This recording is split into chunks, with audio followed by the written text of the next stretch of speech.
In Freddy vs. Jason, some people were confused as to why Jason was afraid of water, when in other movies, he had no problem dipping a toe in there. I mean, in part 4, he killed someone while he was in water. So how come in movies before, Jason had no problems with water, but then all of a sudden, this became a crucial issue in Freddy vs. Jason? Well, the simple answer is retcons. Sometimes to make a story more interesting and to add more obstacles, or to make things more dramatic and juicy, we make stuff up in later installments that otherwise contradicts information and events that were previously established. For instance, in the very first Child's Play movie, Chucky's partner Eddie Caputo ratted him out, which was the domino effect that led to Charles Lee Ray to transfer his soul into the good guy doll, becoming the Chucky we know and love. And of course, Chucky got his revenge on his former backstabbing partner. Well, later, years, decades later, in the Chucky TV show, it is retcon that Tiffany was the one who ratted Chucky out on that fateful night, not Eddie Caputo. Which is stupid because it doesn't do anything. As fans, we're not stupid. We know that Tiffany and Chucky have a complicated relationship.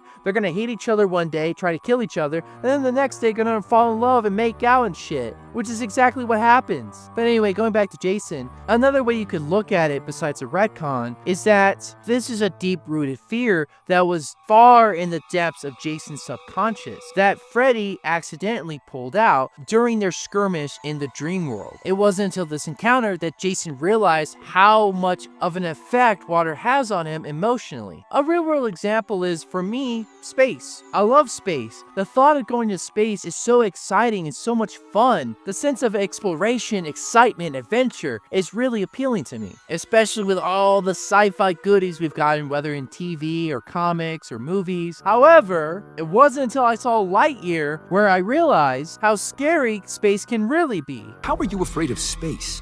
Oh, it's pretty easy. Did you know if you let go out there, you just keep going in the same direction? Forever. Just...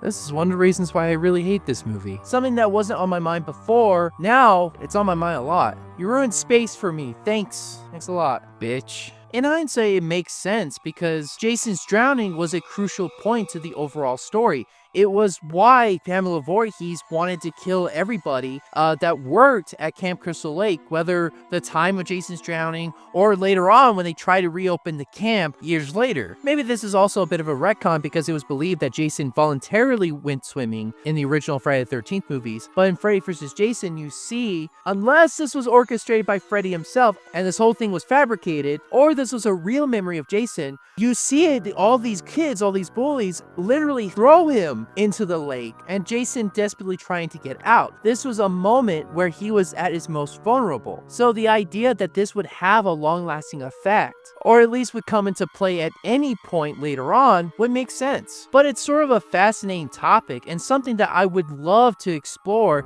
in future Freddy movies if we ever get the chance to see another Nightmare on Elm Street movie. The idea that Freddy could actually go into your subconscious and actually pull fears that you didn't know you had deep and deep into the subconscious. Like really digging through the files. Maybe it's happened in a comic, but I don't know. It would be kind of cool. If you like what you see here, like, comment, and subscribe, and thank you for watching.